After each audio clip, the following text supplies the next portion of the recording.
Where we last left off, Izuku and Denki had gotten into a fight with one another, and by the end of their fight, Izuku accidentally used Fist of God, and he would end up critically injuring himself, and Denki would be injured, but not as bad as Izuku was. In doing so of him using Fist of God, he ended up destroying the beach that they've worked so hard to clean.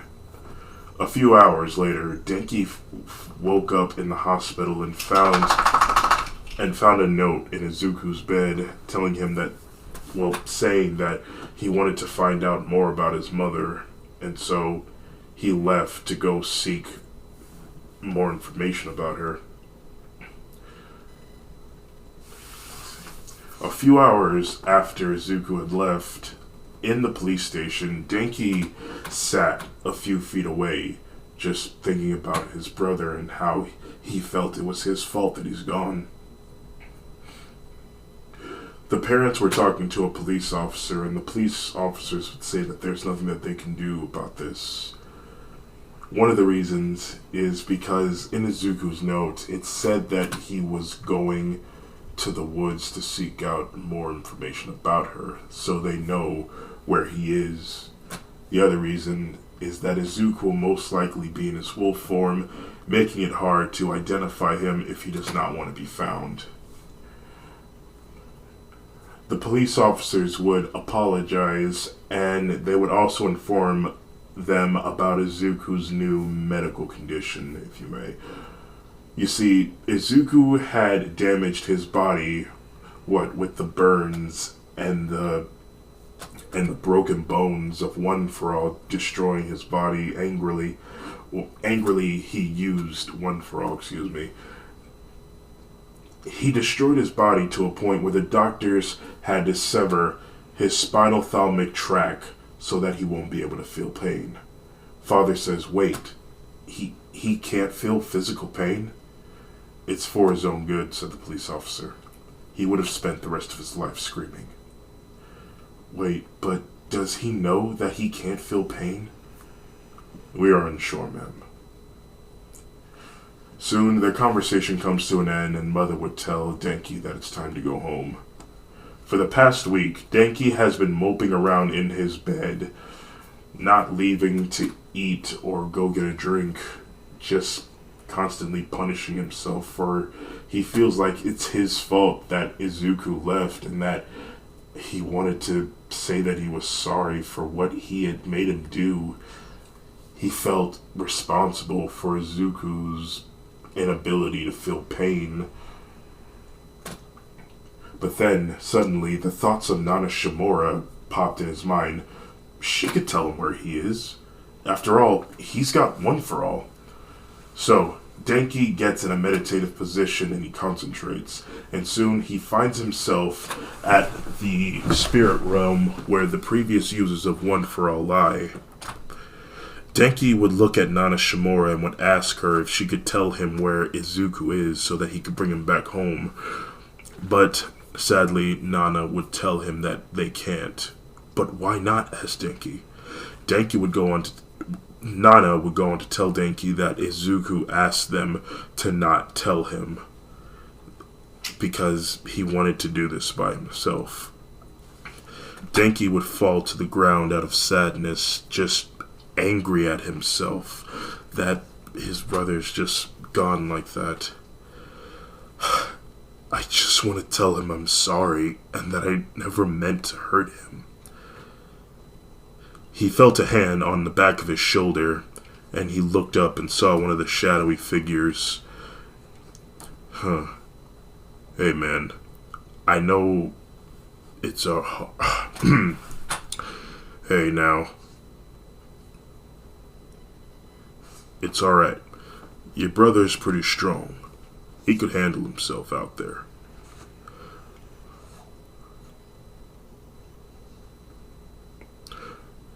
I know, it's just... I miss him. He needed a brother, but I just became the main source of his pain. I just want to tell him how sorry I am and that I want him to come home and be a family that he needs. A moment of silence brushes by, and the shadowy figure speaks. Listen, I understand you're worried for your brother, but this is something that your brother needs to do if he's going to move on in his life. He may not know when he's going to come back, but right now, I'm pretty sure he will want you to focus on your own future. And what better way to focus on your future than inheriting my power next? Denki would look up at the shadowy figure bewildered. The black smoke that was surrounding the shadowy figure then slowly lifted, revealing his face. He was bald, wearing a black jacket, and was wearing shades. And kind of looked like Hellboy from the comics and movies.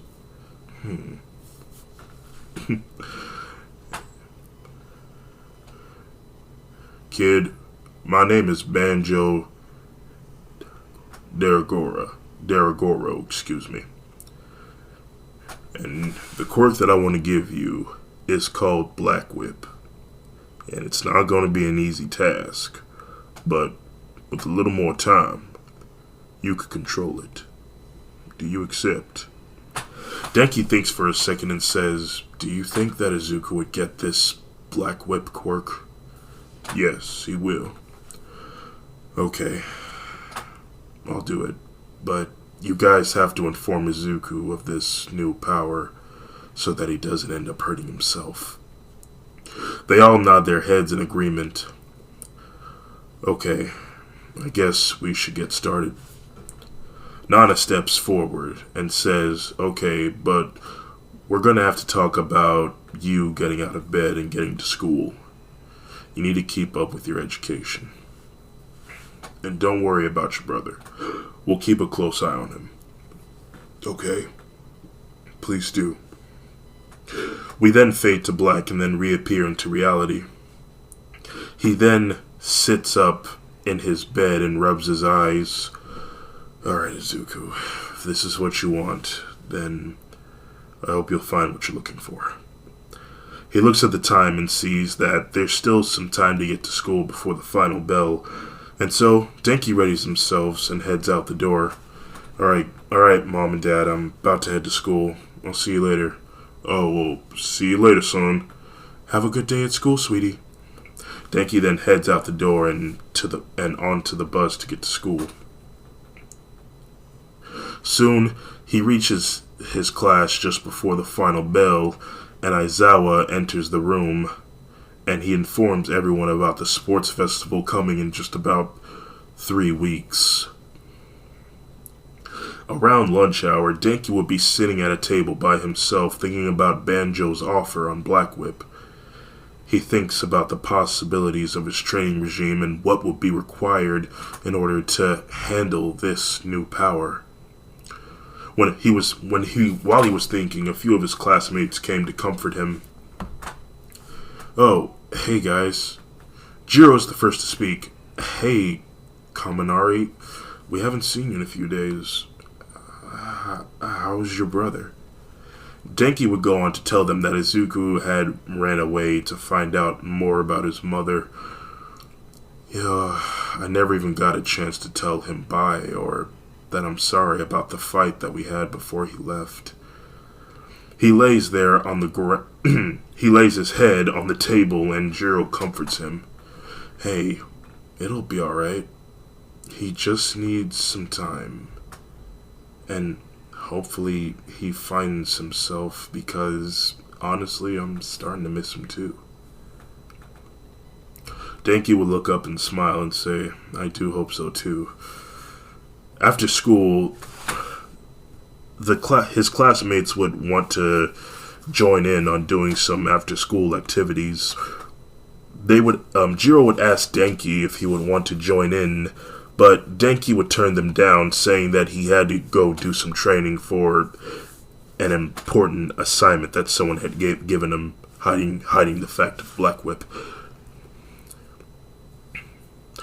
He then told them maybe next time he could hang out with them, and he walks off. Jiro could tell that Denki was being all bulked up, but she didn't want to pry about it, so she decided to leave it be for now. And so, for the past few days, Denki would train by himself and would pick up a few new skills. But obviously, during those times, he would always have Izuku on his mind. One night, while sleeping, Denki was awakened by the sound of a thunderstorm. Oh, what the hell was that? He got out of bed and went to the window and looked up at the clouds. They were racing and roaring with thunder just above. He wasn't sure what it was, but something about the storm felt alive. He couldn't help himself. Denki went outside to investigate what was going on. He continues to look up, and in one fell swoop, lightning struck the ground. But when it did, Denki's focus was on the clouds, for he saw that the lightning had took the shape of a wolf. Izuku? What's going on? It happened again. Only this time, it showed that Izuku was in a fighting position, with his jaw clenched and exposing his teeth with the back of his hair standing up. The image flashed from different images to different images, like a flipbook animation, and it shows that Izuku was fighting something, but it couldn't be seen. Denki yelled out to the clouds for Izuku to calm down, only for the one-sided fight to continue.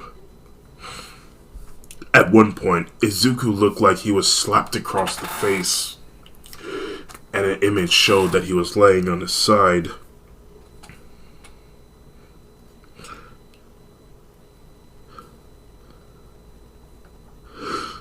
The lightning flashed, and Izuku lunges at his invisible opponent. Suddenly, the wind started picking up, blowing loudly in Denki's ear while his hair was being flung around with the wind.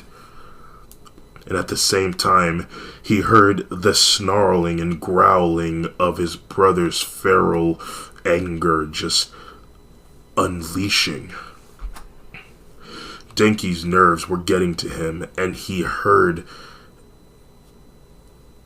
and his head started hurting, thinking about what could possibly be happening to his brother at this point of time. He falls to his knees while blocking his ears with his hands, not wanting to hear his brother's angered sounds anymore. He looks up one more time and sees a single image of Izuku laying on the ground, passed out. Denki's heart nearly stopped after seeing that image. It was too much for him to bear that he passed out from stress. Soon, Denki is awakened by Nana Shimura in the spirit realm, along with the previous users of One For All and Benjo standing nearby. Denki rubs his head, struggling to get up. Ugh, Nana. Oh, what happened? Izuku. Oh my god, he was being attacked by something. I gotta find him. He could be in danger. Denki. Denki, calm down. It's okay. Izuku was victorious in his battle. But what was he fighting? It was a large brown bear. He had found a small wolf cub, the same species as his. It was about to be attacked by the giant bear, but your brother stepped in and saved him. He's still alive, so don't worry. Denki takes a sigh of relief. Oh man, I don't think I can take any more of this. Oh, what's going on with him now? We are unsure. He is unconscious right now. Oh man, who knows what's happening to him right now? Well, I can assure you that he will be fine. But right now, you need to stay focused on your training and get ready for the sports festival.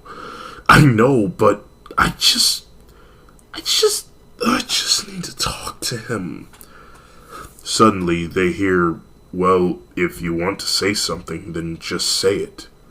They all looked, and they see Izuku in the spirit realm in his human form. Denki then gets up and runs over to Izuku. Izuku! He then tightly embraces him, and Izuku embraces him back. Bro, oh my god, thank goodness, you're okay. Yeah, I'm fine. Now it's silent between the two for a second, but then Denki would start to repeatedly apologize to Izuku for what had happened and starting the fight between him, and that he blames himself for Izuku's inability to feel pain. Izuku would tell Denki that it's alright. None of this was your fault. Also, I can't feel pain? He then lets out a sigh and says, never mind that. Look, Denki, none of this was your fault. If I'd simply have been careful and not use Fist of God, then what happened wouldn't have happened. So don't blame yourself. It's no one's fault. I forgive you, man. You're my brother after all. Didn't you read the letter that no matter where I am or who calls me what, I will always be your son, your brother? Denki would start to tear up a little bit and say, yeah. He would wipe away his tears. Yeah, you're right, I know. Alright. Now another moment of silence goes by and Denki takes a sigh and says, so, are you doing okay? Yeah, I'm doing fine. I've just been out in the woods, just surviving, trying to look for a pack that I can call, hopefully, my family. Izuku let out an awkward chuckle, and Denki would awkwardly chuckle back. Oh, man. But yeah, I felt like there was some sort of connection between me and that wolf that I saved. Perhaps he could be the thing that I'm looking for. I should probably get back to my body and wake up. Before I go, Denki, could you tell my friends that I'm doing okay? Yeah, bro, I'll do that for you. Okay. Now remember what I said, Denki. None of this is your fault. I want you to keep moving on and moving forward. Keep up with your school studies. Alright? Alright, bro. Now once I'm done, once I just find a few more things about my mom, I promise you, I'll come home. Okay. Alright, bro. Now you wake up now. Izuku would rub his head for a few seconds and then slap him in the face, which would wake Denki up and he would find himself in the arms of his parents. Sweetie? Oh my goodness, are you okay? Yeah, Mom. I'm fine. Son, why were you outside during a thunderstorm? Said Father. Son? Instead of answering, Denki smiles and looks to the sky as we slowly fade away, and then reappear in the resting room of the UA Sports Festival. Class 1A is waiting for things to get started. Everyone is getting themselves pumped up and ready for these competitions. Denki still not has unlocked Black Whip yet and is wondering if he'll ever unlock it at all. He's been training like heck. What more does he need to do to have it unlocked? Anyway, everyone was talking amongst each other when Todoroki walks up to Kaminari and he says, Hey, Kaminari. Oh, hey Todoroki, what's up? Todoroki looks deep into Denki's eyes with determination, which confused Denki. I just want you to know that from an objective standpoint, it's pretty clear that I'm stronger than you. Okay. However, you have All Might at the end of your corner. I'm not here to pry about what's going on between the two of you, but know this, that I will beat you. The tension in the room skyrockets, and though Denki doesn't seem to be bothered by Todoroki's words, it strikes a fire in his eyes. Kirishima was about to stand up and say something, but Denki gestures him to just stay down and said, Okay, if you say so, Todoroki, but regardless of what you say, I really would like you to try your best in the sports festival. We're here to show the world our quirks and what we have to offer. There's no need to be so tense. Besides, we're all friends here. We're not here to make friends. Don't forget that this is a team effort. Todoroki walks off. Todoroki, it's pretty obvious that you're better than me. Heck, I'd say you got the strongest quirk out of all of us in this room.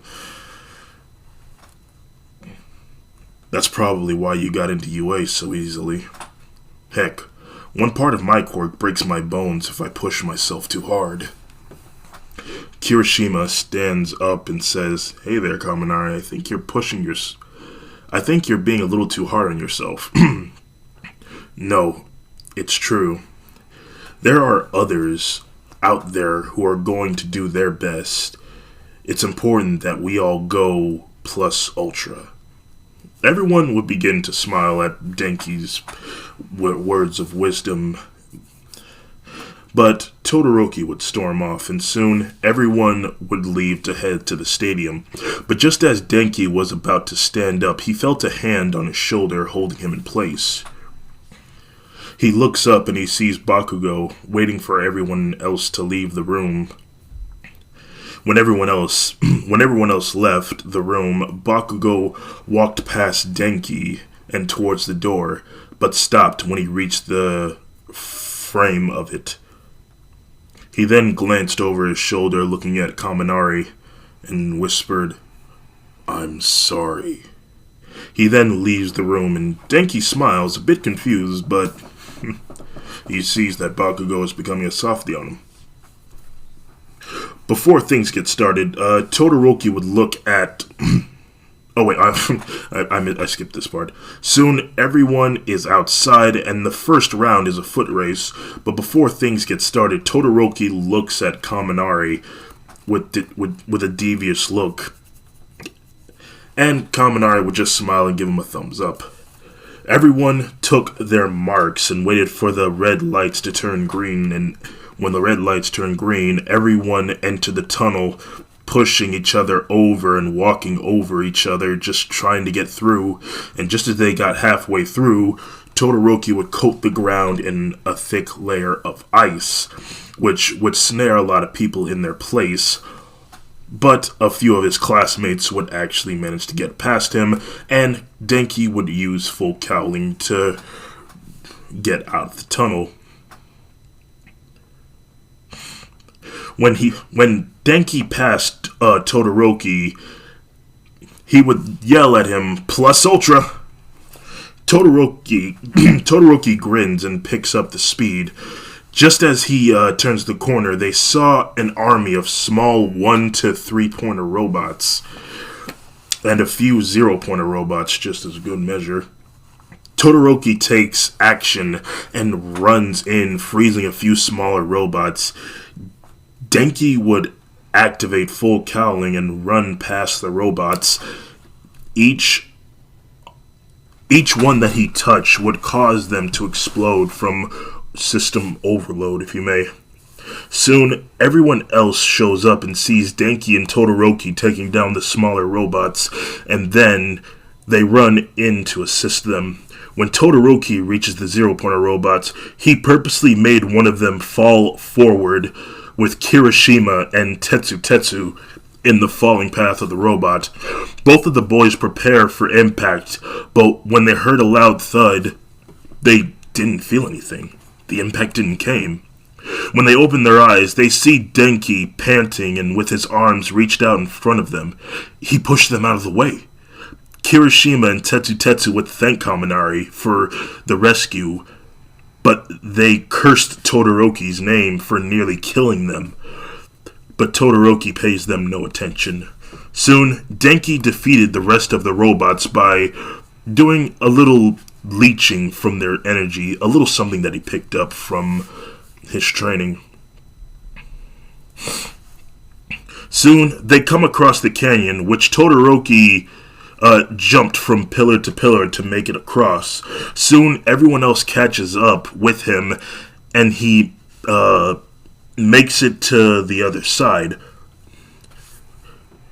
With anger flowing through Denki, he quickly leaps from pillar to the other side, and when he saw Todoroki, he picked up the pace and immediately, dashed towards him and grabbed him by the back of the shirt.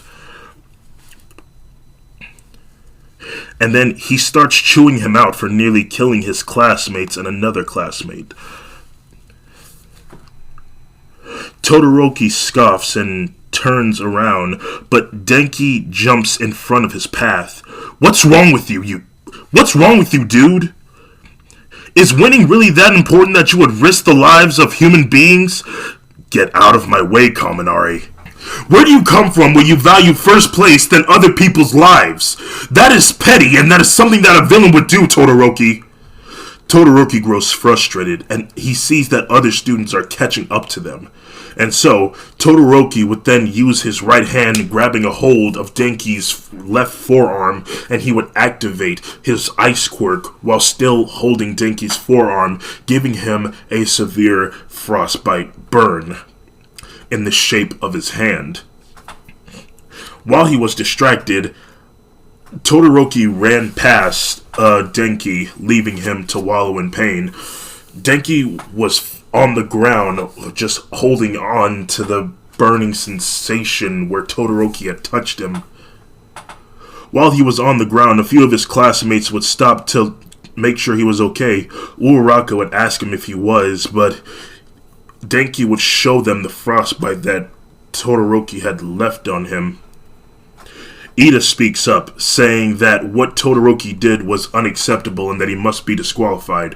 Denki said, "No, just beat him in the sports festival. Then justice will be served." They helped Denki up, and they run off after Todoroki. Where he had entered the mining zone without even reading the sign. The very second that he stepped on the mine, it exploded, causing him to do a few flying flips and then landing on the ground with a hard tumble. I'm just laughing thinking about it. Everyone saw what had happened, and Denki holds back a chuckle, asking Todoroki if he's alright. Over on the intercom, President Mike said, "Be careful there, kids. Those are explosive mines, but don't worry, they're non-lethal though." Todoroki struggles to get up and carefully moves through the field, but with a small limp in every step he takes.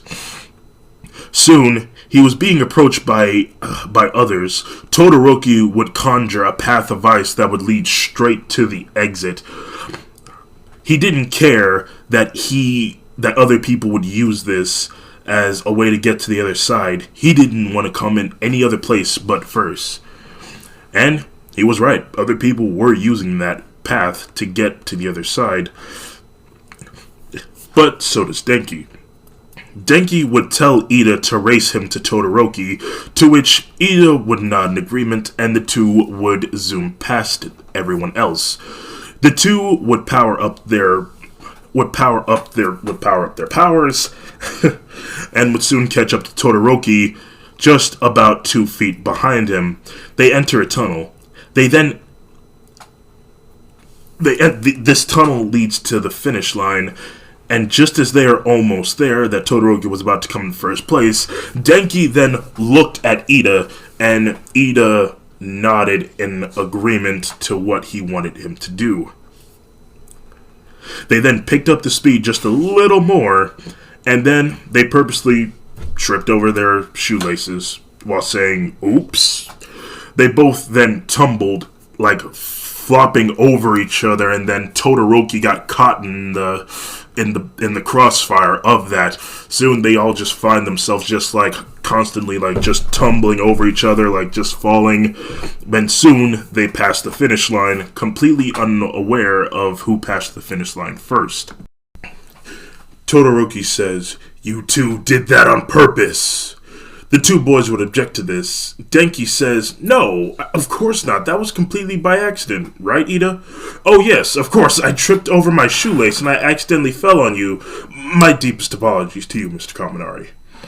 Todoroki grins his teeth and they replay the video, and it reveals that Denki was the one that tripped into first place, which upset Todoroki.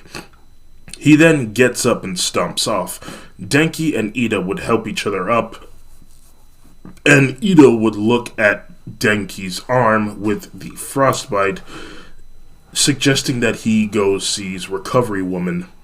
But Denki would tell him no, and that it doesn't even really hurt anymore. Soon, everyone else would pass the finish line, and Denki would be given the 10 millionth headband. Denki would be looking around for someone to join his team, but most of the people would turn him down, for they did not want to be targeted because of his 10 million headband. But Denki was approached by Tetsu. Hey there, Lightning Boy, what's your name again? Oh, hey, it's Denki Kaminari. Oh, hey, my name's Tetsu. And I want to join your team as a thanks for saving me from that falling robot.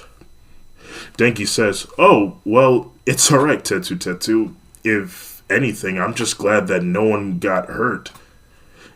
I kind of feared that I didn't catch you or Kirishima on time.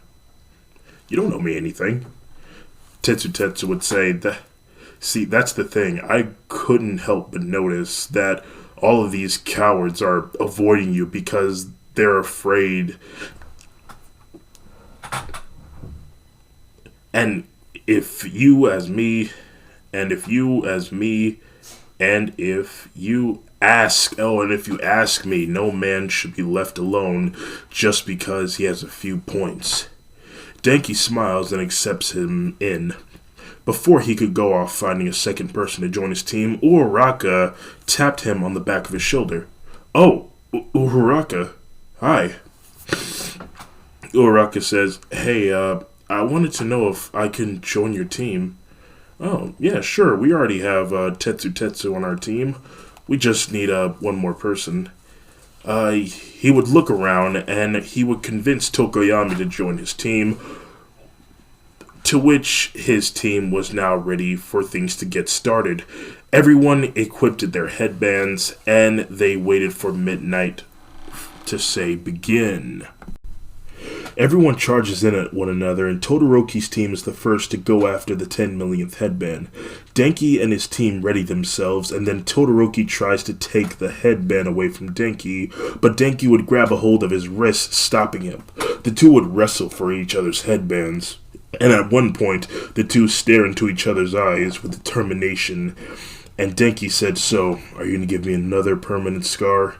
He then shows him the frostbite in the shape of his hand, and an unwanted memory ensued inside Todoroki's head, which caused him to freeze for a few seconds. Denki sees his opportunity, and he snatches his headband, yelling at his team to run away. He then conjured a wall of electricity so that they wouldn't be able to follow them. When Todoroki snapped back into reality, he realized that his headband was gone. Damn it, said Todoroki. Denki would tell his team that they're doing great, and soon his team was approached by Monama's team, which caught them by surprise. The two would fight for one another's headbands, and at one point, Monama said, well, interesting. Your electricity feels completely different from others. Denki was confused. What do you mean by that? Suddenly, Monama's body started conducting electricity, but not just any ordinary electricity, but one for all as well. He could see it. It looked exactly the same as when Izuku and him use it. Wait, does he have one for all? Oh no. Denki can remember the words that All Might said, that if his body is not completely ready, then all of his limbs would fly off of his body. Time slowed down as Monoma battered his arm back and was about to swing at Denki with colorful electricity covering his arm. Just as he was about to strike, Tetsu grabbed a hold of Monama's arm, which sent electricity coursing through his body, and he shoots it back at Monoma, which causes his team to fly back. Whoa! Tetsu, was that you? Yeah, in my still form I can use electricity to my advantage. Denki would say, "Wow, that's so awesome," and "Hey, thanks for the save." "It's no problem." They move on, and soon Denki and his team come across Bakugo's team. Denki told his team to get ready, and things kind of pause for a moment. And just as he thinks that Bakugo is going to tell his team to attack, he instead looks over and tells his team that they're going for another headband. Kirishima says, Baku bro, are you alright?" "You heard me, you idiot! I said we're going for their headband! Now let's go!" They run off, leaving Denki confused. Why didn't he attack them? He just brushes it off and continues. Many people would try and take Denki's headband, but he would just barely be successful in the fighting, then while also claiming headbands himself in the progress. There was 1 minute left on the clock, and people were desperate into getting the headband, or by the most getting their headband back that Denki had taken from them. Meanwhile, Denki was proceedingly getting more and more tired when he uses his quirk. He's dripping and pouring with sweat. Uraraka asked Denki if he's alright, but he would say that, "I'm fine. I'm just a little exhausted. It'll be alright. We still have a few more seconds on the clock." Before they knew it, almost everyone was charging in at them. Denki thinks quickly on his feet, telling his team to get ready. "Why? What are you about to do?" asked Tokoyami. "Just watch." Denki would proceed to bump his fists together. As he separates his fists, the yellow bubble would form between his fists. It would spread out, and it would form a sort of spherical shield around Denki's team. And also, to anyone who would touch it would receive a small shock. This would go on for a few seconds, but then the bubble would start to flicker in and out of existence. Denki is shaking, trying to keep the shield up, but the more people hit it, the difficult it is to hold it up. There's 10 seconds left on the clock. People would be attacking the bubble, which would weaken Denki. Denki would be shaking and is fighting to hold the bubble up. Midnight would then count down to 5, and people would start jumping in the air and just striking the bubble. Denki would close his eyes, and the bubble would fade away. Before they could touch it, the bubble would just disappear, and they would do a dogpile on Denki's team. Midnight then said, "Time's up," and then from the pile, someone raised their fist in the air with the 10 millionth headband. The person then stood up, revealing himself to be Todoroki, who has gotten the 10 millionth headband. Soon, everyone gets up, and Denki notices that he still has a few headbands left to stay in the game. Denki would go on to thank his team for getting him this far in the sports festival, and his team would go on to thank him for going the extra mile for them. Denki and Todoroki share a look, but even though Todoroki's look was cold and distant, Denki's just gave him a smile and thumbs up. Todoroki scoffs, and he walks back into the building to Recovery Woman's office to help him with his limp leg. But instead, he comes across his father, Endeavor. The two would intensely stare at each other, and it was silent, but then Endeavor breaks it. "You should have came first place in the foot race. Why didn't you?" Todoroki walks past his father and says, "I don't need to explain myself to you, old man. Even if you hate me, Todoroki, I'm still your father. And once you're older, you'll see that everything I did was for you." Todoroki continues to walk away as we fade to black and then reappear back at the stadium. Everyone would be standing, waiting for midnight to get things started. Denki and Uraraka were standing next to each other, and she notices the hand-shaped frostbite on his arm. "Hey, are you okay? That looks like it hurts." To which Denki would just say, "Oh no, it's fine, it doesn't even hurt anymore." Uraraka says, "Oh, okay. You know, when you saved Kirishima and the other student, I was scared that you got squashed with them. I just want to say that you did a good job." Denki was feeling a small tightness in his chest, and he blushes a little bit. "Oh, well, it was my pleasure. I'm just glad that no one got hurt." The two would stare at each other with affection in their eyes. And then Midnight comes in and gets things started, announcing that they will be doing a 1v1. Two students will go up against each other in fist-to-fist fight, or they're welcome to use their quirks. Ojiro would volunteer to step out of the sports festival, for he cannot remember what happened when he was in the cavalry battle with Shinso.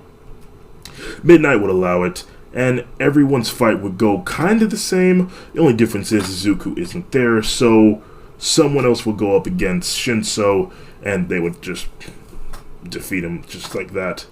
And, not to mention, obviously, Denki has one for all. His fight with Shizukai will be different. Uraraka would wish him good luck, and he would thank her. And considering the fact that he has a strong bond with Uraraka, he doesn't feel the need to flirt with his opponent, but instead just may the best person win, to which his opponent would say thanks. Midnight then said begin, and Denki would power up his electricity and full cowling, and Shiozaki's thorn hair would start waving around, and she would drive her hair into the ground, maneuvering it into the concrete and out where Denki was trying to snare him, but Denki was barely able to dodge. Denki would use full cowling and run in a repeated circle around Shiozaki.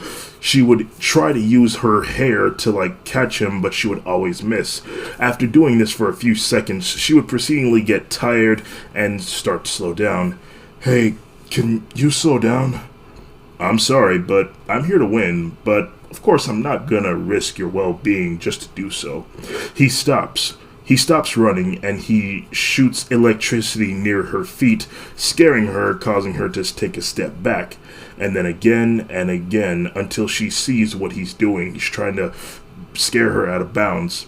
She then secretly drives her hair into the ground without Denki knowing, and Denki sees she stopped moving, but before he could figure out why, he was snared by her hair in a thick coat of thorns. Denki could feel the thorns getting tighter around him and the thorns digging into his skin, which hurt him a lot. And because of that, Denki starts to lose control of himself, and he sends dangerous amounts of electricity through his body and into the thorns, hitting Shiozaki. She would shake vigorously and would start vaping smoke around her body.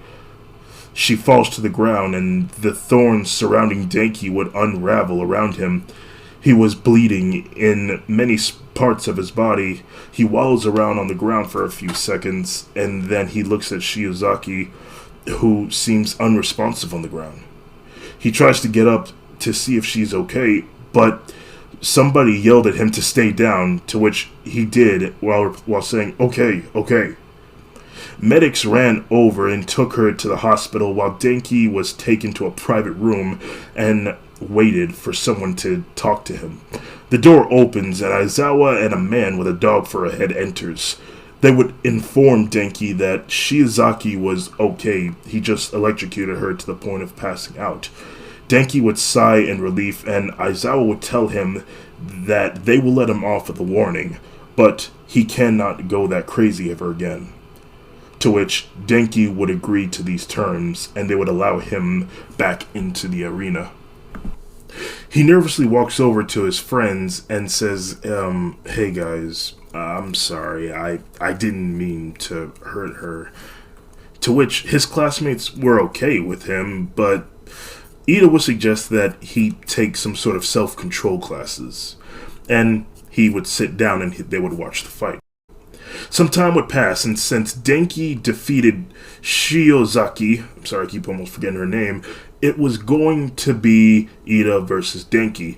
The two would be standing in opposite parts of the arena, getting ready for their fight. Denki thinks to himself, okay, I don't want to lose control again. I think the last time I gave Shiozaki time to think instead of just ending it sooner. Considering how fast Ida is, I need to think faster. Midnight then said, begin, and Denki activated full cowling, and within the blink of an eye, he then hiked Ida out of bounds. and in doing so, they did a small flight with Denki on top of Ida, making it so that he does not touch the ground. Midnight then declared, confusingly, Denki the winner of the round, and we would move on. Denki would offer Ida a hand to get up, and Ida would take his hand and stand. Soon, Denki walks through the hallways to get back to the seating area when he comes across Endeavor and Todoroki talking amongst each other. He stays behind the corner and eavesdrops on their conversation. "You need to use your fire side, Shoto. You're wasting so much potential and possibilities. That ice is only a fraction of your true power. You need to show the world what you're made of and stop obsessing over your mother. She's the one who put that scar on your face. Why am I being pinned for that?" Todoroki then clenches his fist and says, "I don't care what you say, you ignorant, annoying, upbeat, all-rice-eating, sake-drinking, overusage of steroids, hot-headed, dumpster fire bastard. I don't need your quirk to win this sports festival. I'm going to do this with her quirk. You can rot in hell for all I care. Now get out of my way." Todoroki then elbows his father as he walks past him. Denki would be taken by all the things that he had heard. He thinks for a second. No wonder he's so uptight. His father is constantly under his skin and driving him crazy. Heck, I know I would be if I was raised that way. He needs to know that his fire is not of his father's, but of his own. While he was thinking, he looked over and saw Endeavor staring right at him. "You there. You look just like this kid from Shiketsu High, but that's not important right now. You're about to go up against my son in the next round. Listen, I need you to convince him to use his fire quirk." Denki used to respect Endeavor, but after hearing what Todoroki said, he's starting to dislike him for being an overbearing parent and most likely abusive. Denki says, "Sir, that's not up to me to have your son use his fire quirk." And after hearing all that, I could see why he is the way he is. I can see why he put this mark on my arm. It's because he wants to show the world he can succeed without you. But I will say this. He shouldn't have to look to his left side and think of you. He should think of his own destiny. But you went on and ruined that for him. Denki then starts walking, about to leave, but then not before giving Endeavor one more piece of his mind. "And by the way, the kid from Shiketsu High, his name is Izuku. Show him some respect." He then storms off, and Endeavor is left alone with his thoughts, rethinking about how he raised his son, but immediately brushes it off and whispers, "Oh, you kids nowadays." We then cut to Denki and Todoroki standing on opposite ends of the battlefield, waiting for Midnight's signal. "Begin," said Midnight, and the two boys would slowly start to approach each other, and they stop when they're 2 feet apart. Todoroki is the first to speak. "The first hit is yours." "Don't underestimate me, Todoroki." Denki then throws the first punch, and Todoroki blocks it and dodging his attacks over and over again. This goes on for a few minutes before the boys activate their quirks. Todoroki would throw ice at Denki, but Denki would use full one for all and flicks it away. Todoroki tries again, only for the same thing to happen. "Why do you keep deflecting my attacks? Fight me like you mean it." "Sure, I'll give you a fight, Todoroki, when you give me all you have, and use your fire side." Todoroki smirks and says, "Did my father put you up to this? You could tell that bastard that I will never use his quirk." He throws ice again, only for Denki to flick it away. "Whoever said that your fire is your father's quirk? It is an incredible gift that you were born with. Fire that shines bright like the rising and setting of the sun. Ice that is with its beautiful glare when the water turns it into a crystal-like substance. There is beauty within both sides, Todoroki. You possess both of those traits." Todoroki would have a flashback to when his mother said something similar to that. And then he returns to reality to hear Denki say, "Your fire is that of your own, not your father's." And that was all that Todoroki needed to hear. Suddenly, the left side of his body was engulfed in flames. Endeavor would be screaming out of joy and would cheer for his son. Todoroki then looked at Denki and said, "Thank you, Kaminari." He would then throw a wave of fire at Denki. Denki would smirk and say, "Now we're getting somewhere."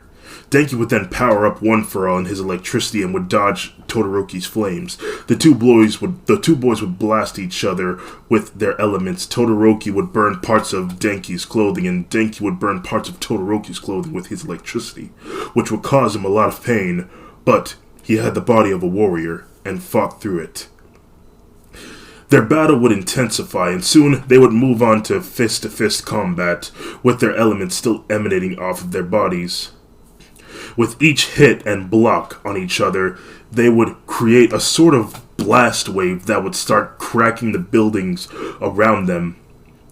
When they stopped to catch their breath, it showed that Denki's arms were purple and most of his fingers were bent out of place. He broke his bones, pushing himself too hard. Denki continues to smile, and Todoroki would call him crazy while smiling himself. Denki says, "I think it's time to end this, Todoroki."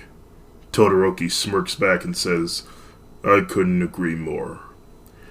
Both of the boys then powered up their abilities to the maximum. Denki would charge in at Todoroki while avoiding the ice and fire in most places. Todoroki would see this and would spread out his fire wider. Denki would get closer with One For All surging through his arm, and as he gets closer and closer, Todoroki says, "Thank you, Kaminari." Suddenly, pillars would start piling up in front of the boys, which would reduce the blast radius. If they hadn't been there, most likely would have been deadly. A loud boom then ensues, and then the area is shrouded with a cloud of dust. People are sitting on the edge of their seats, wondering what's going on. When the smoke cleared, it revealed that Todoroki was now out of bounds. But when the smoke cleared for Denki, it showed that he was covered in a thick layer of ice in the center. Everyone starts panicking, thinking that he's not going to make it out of there and that he'll suffocate. Todoroki would start to use his fire to quickly melt the ice away to get him out of there, and other people would tribute to rescue Denki from the ice. Suddenly, the ice started vibrating. They looked inside to see Denki and his body being shrouded in what appears to be a black, gooey substance. The ice starts crackling, and everyone backs away. Suddenly, the ice blows up, and everyone flies back. They all looked and see Denki with what appears to be squid-like tendrils emanating from his hand, but at the same time, looking like he has no control of it. He screams in agony, and the whips start whipping in random spots, nearly hitting people. Denki screams, "No, no, no!" Inside his head, he hears the voice of Banjo telling him to calm down. Once you calm down, Black Whip will stop. But it was hard for Denki, because the screams of the people made it hard for him to calm down. He feared that he might be hurting someone, which made the situation worse. Denki then thought to himself that he had to get out of there. He then looked to an empty spot in the ground, and he used Black Whip, whipping it, ejecting himself into the air, away from the people. And surprisingly enough, Denki finds himself swinging through the air, but it's not him doing it, it's Black Whip. Which, I don't know if this is true or not, or if it's canon, but I always had a theory that Black Whip was sentient.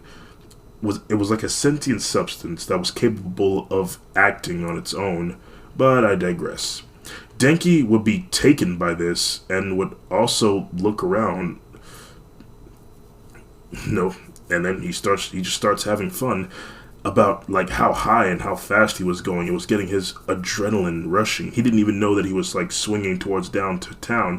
While swinging, Denki finally was able to calm down and was somewhat in control of Black Whip, but we'll talk about that in a minute. Soon, he makes it to the top of the tallest building in Japan, or of his town, and just to show off his quirk, he then reaches his hand up, and he would let Black Whip just like emanate all over the place, letting the people from down below see it, before retreating into his hand completely. Now, Denki was looking over the edge of the building he was on, and was feeling a bit adventurous. He knew it was stupid, but he was feeling adventurous. Anyway, ignoring the pain of his broken bones, he would then jump around and clap his hands. Okay, I can do this. He then starts running, and when he reaches the edge of the building, he then jumps off towards the ground as gravity pulled him. He tries to use Black Whip, but it doesn't work.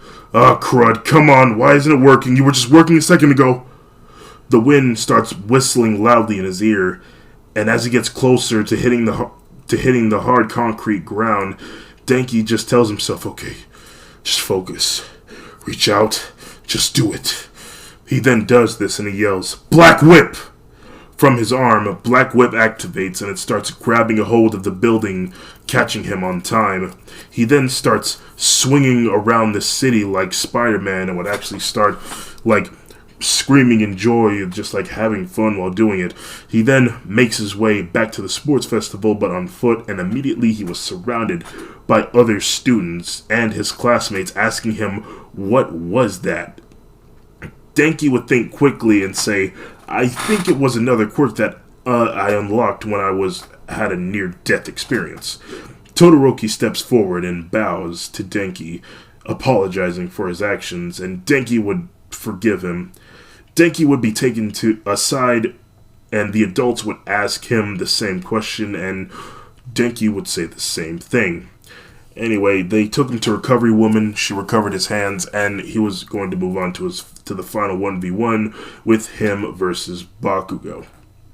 While he was walking down the hall, Bakugo comes around the corner, and he and Denki would stare at each other for a few seconds. And then Bakugo would start walking closer and closer to Denki, and when he was just about 4 feet away from him, it was silent for a few seconds, but Bakugo asked, so, how's your brother? Denki said, well, last time I spoke to him, he fought a bear and won. Okay, cool. Bakugo then walks past Denki, and he would look at him as he walks away, and then he just smiles. That Bakugo. Soon, we transition to the battlefield. Denki and Bakugo are on opposite ends of the battlefield, waiting for things to get started. Midnight then said go, and Bakugo uses an explosion to lunge at Denki. Denki would charge in with a full cowling. His fist and Bakugo's fist, with an explosion, comes in contact. Just as it did, a gush of wind ensues. When the smoke cleared, it revealed that the boys were fighting hand to hand. Both of the boys would be ducking and dodging each other's attacks. Denki then uses full cowling to hit Bakugo with a barrage of punches. Too fast for him to process, Bakugo would retaliate using an explosion, incapacitating Denki long enough to return the punches. Denki would then yell 50,000 volts, and he would let go, releasing those volts, and electricity would start falling out of thin air, hitting Bakugo in certain parts of his body. It would burn Bakugo, but it would also burn parts of his skin. With Bakugo off him, Denki would get up and was still rattled from the hits, but he fought through the pain. Both of the boys are beaten and bruised and extremely tired, breathing heavily. Both of the boys would stumble towards each other, trying to finish the job, but by the time they reached each other, they fall to their knees, and the two would grab each other by the shoulders. Still breathing heavily with a black eye, they look into each other into each other's eyes with determination. They then battered their heads back and headbutted each other at the same time. They both fall to the ground. Bakugo was the first one to pass out, giving Denki victory as he was still conscious before he did. We then fade to black and then reappear in Recovery Woman's office. Denki was waking up. He found himself wrapped in a few bandages and sees Bakugo across the room from him, unconscious. Recovery Woman would tell him that he was victorious, but he and Bakugo were passed out for so long that they decided to go on without them. But they did leave Denki's first place medal and Bakugo's second place medal. Denki would smile while looking at the medal, and Bakugo would wake up and would be told the same thing. He was a bit upset that he didn't come in first place, but brushes it off. He and Denki would talk for a while, and Denki would compliment Bakugo on his fighting skills, and Bakugo would say, You're not as bad as I thought you were when we were kids, Kaminari. Hey, you called me by my name. Tell anyone that I did, and I will blow your house up. Denki would laugh as we would fade to black and then reappear. Mother and father had thrown a celebration for their son coming in first place in the sports festival. During their celebration, Denki would think about Izuku and how much he wished she was there celebrating with them. After the party had ended, Denki would lay around in his bed and just think to himself that maybe he could just ask the previous users of One for All what's going on with him. He would then get comfortable and get ready for dreamland. As he slowly falls asleep, he would have a very disturbing dream. He would see certain events lay out. He would see him and Izuku running through the forest. He would see the ocean floor and how random objects were just like flying in it. He would see a coffin, but was not able to see what was in it. And the last one, he would see a man in a black robe with his right arm missing, while a hoodie covered his head, making it hard to see his face. He had a pistol in his left hand. He then aimed it forward and fired. Denki then entered the school premises and saw that most of the windows were destroyed, but they went in anyway. When he entered the class, Aizawa would tell them about the possible terrorist attack. Denki would sigh, knowing about this quote-unquote terrorist attack, knowing exactly what caused it. Uraraka would see the distress on Denki's face, as well as Jiro, and after Aizawa would tell them about them needing to look into more hero corporations, Denki would be given a few options, but then when break hours came, Uraraka approached Denki and asked him what's wrong. Denki would clear his throat and say, No, it's fine, it's just I'm bummed out because of the pole. It destroyed part of my house. The two would talk amongst each other for a few minutes until class continued, and then when the end of school came, All Might would suggest to Denki that he continue his training with Gran Torino. Now, Gran Torino would be training Denki to the max, but he would notice that he was getting very distracted by something. He would ask him what was going on, and then he would tell Gran Torino about the pull being Izuku's magnetic ability. Torino would inform All Might about this incident, and we find ourselves on the train station to downtown for a nightly patrol. Suddenly, their train car was struck by a Nomu, and together the two kicked it out, and they saw that the city was under attack by a multitude of Nomus. Anyway, during their fight, Denki would hear a scream in the distance, and without even telling Torino where he was going, he ran off to investigate. He enters an alley and turns the corner to see Stain standing over Ida and another pro-hero paralyzed nearby. Ida would vow revenge for what Stain had done to his brother, but Stain would ramble on about how fake some of these heroes are, and that Ida is no better than them and thinks that he is undeserving of death. Stain readies his blade and was about to stab Ida, but then Denki charged in with a kick to Stain's stomach. Denki would tell Ida to get up, and Ida would tell him that he can't because Stain's quirk has stunned him, and that the taste of your blood can paralyze you. Do not interfere between me and him, Kaminari. Denki says, Ida, you're on the ground, unable to move. You can't defend yourself. Therefore, you don't have anything under control. Stain would regain composure and look at Denki and says, Say, do you have a brother named Izuku, by any chance? Denki will be bewildered. How does he know who Izuku is? Hey, how do you know that? I met him in the woods a few weeks ago. He helped nurse me back to health. You look just like him. But anyways, I came here to kill the native hero here. He is a man who is only in this job for the money and nothing else. He is the scum of the earth and needs to die. Denki would say, I can't let you do that, Stain. By the end of the day, he's still just a citizen who wants to do right and just wants to make some money on the side. We all need wage, otherwise we won't survive out here.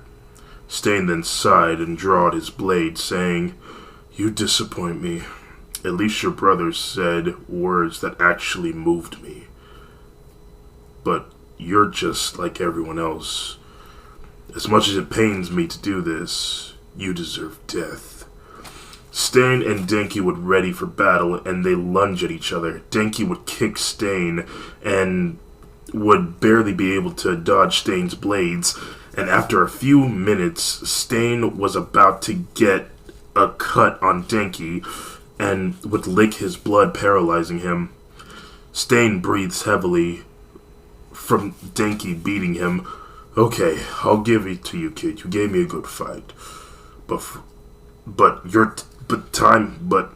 the time is up, and I'm afraid I need to kill you before the blood, my quirk on these guys run out sooner. I'm sorry. Stain then raises his blade up, ready to stab Denki, and Denki's life flashes before his eyes. No, it can't end like this. I didn't even get to see Izuku again. He then closes his eyes and accepts whatever happens next happens. But then, he feels a sudden sploosh on his face. Suddenly, Stain spoke. What are you doing here? You idiot! Denki would then open his eyes and he would see the tip of Stain's blade piercing through somebody who was blocking him. He would look up some more and he would see that blood was all on his shirt and saw that it was on the ground too.